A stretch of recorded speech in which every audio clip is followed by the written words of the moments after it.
Even though he was a known criminal trying to hide his identity, he made his company thrive during the Great Depression. On this episode of Antique Bottle Stories.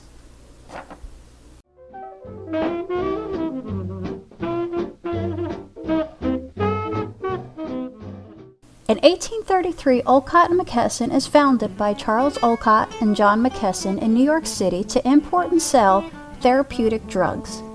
20 years later, in 1853, Olcott dies, and the company is renamed Mckesson and Robbins after a new partner, Daniel Robbins. Mckesson and Robbins pioneered the development of gelatin-coated pills, which were immediately in great demand around the world. By this time, they are distributing their products by covered wagon to 17 states and territories from Vermont to California. 40 years later, in 1893, Mckesson dies and all of his heirs leave the company. But the most interesting piece of this bottle's history starts in 1926. Dr. Frank Donald Koster purchased Mckesson and Robbins for $1 million. Koster's true identity, an ex-convict named Philip Mckesson, had a shady past. Mckesson started out as an importer of Italian goods in New York City, and he found trouble when it was revealed that his family was bribing the docksmen and falsifying shipment weights. Mckesson ended up paying $5,000 fine and 5 months in prison. He was arrested again in 1913 for similar charges, this time involving hair imports. He was supposedly importing fine hair to make hair pieces, but really he was just scamming everyone involved. He spent 3 more years in prison for that. Here's a clip from an article from Life magazine from December 1938. When he was released in 1916, he worked as an undercover agent for the district attorney's office as Detective William Johnson. What? Then he was in the poultry business for a while. But after evading a conviction for a 1920 murder, he changed his name to Dr. Frank Donald Koster. He quietly moved to Fairfield, Connecticut, and started into pharmaceuticals, and that's when he acquired Mckesson and Robbins.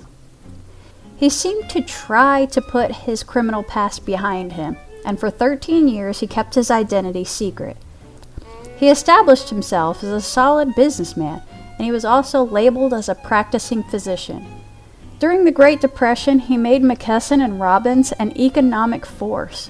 It was the 3rd largest drug company in the world, which attracted attention from the Republican Party, and they tried to get him to run for president against Franklin Roosevelt. He politely declined. His brother, George Mckesson, changed his name to George Detrick and conveniently became Mckesson's assistant treasurer. His other brother, Arthur, also changed his name and was also involved in fraudulent activity. I'm not sure if he's involved in the company or not, though. In 1938, Philip Mckesson's identity was revealed when the treasurer of the company started having concerns regarding how the profits were being handled. It led to an investigation which revealed he embezzled millions of dollars from the company. It made national headlines, so when New York saw these headlines, they immediately recognized him as Mckesson. Mckesson got word that federal marshals were on their way to arrest him, so on the morning of December 16, 1938, federal agents arrived at Koster's mansion, 400 Mill Plain Road. He locked himself in the bathroom and shot himself in the head. He was careful to stand in a way that when he fell into the large marble bathtub, none of his blood stained the carpet on the floor. He apparently lived for another hour, never regaining consciousness.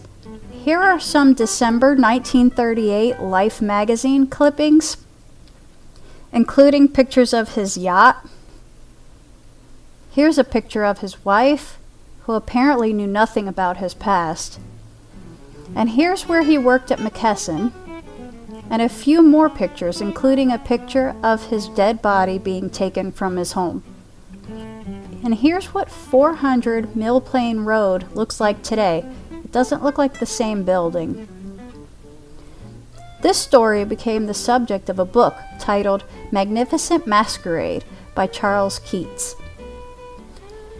Mckesson still operates today. It has changed hands over the years, but it's still operating as a healthcare and pharmaceutical company.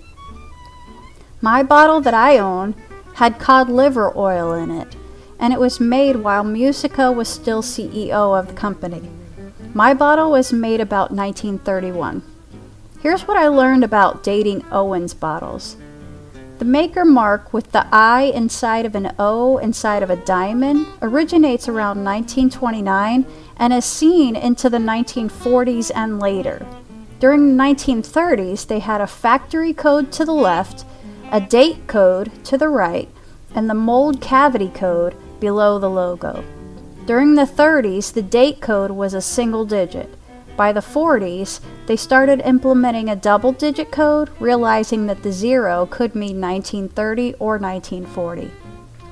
As you can see, my bottle is a single-digit 1, which dates this bottle to right around 1931, which is towards the end of Mckesson's scandalous reign of this company, which is pretty cool if you ask me.